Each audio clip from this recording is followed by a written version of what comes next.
ও police তোমার হাত করাটা পড়াও আমার হাতে, মন চুরি করেছি তোমার, ধরো হাতে নাতে। আজকে ব্যারাকপুর পুলিশ কমিশনার গাড়ি পাঠিয়েছে এদেরকে বন্দি করে নিয়ে যাওয়ার জন্য।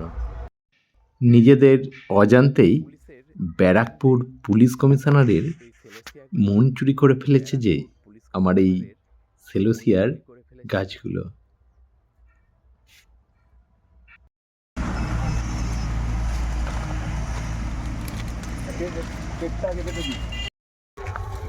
কিভাবে বালির উপরে গাছগুলোকে রাখা হয় দেখুন। এইভাবে রাখলে গাছগুলো জার্কিংয়ে নষ্ট হবে না। এইভাবে বালি দিয়ে গাছগুলোকে আমরা একদম কম্প্যাক্ট করে দিচ্ছি, যাতে করে একদম নড়াচড়া না হয়। তাহলেই গাছগুলো একদম সুন্দরভাবে গন্তব্যে পৌঁছে যাবে।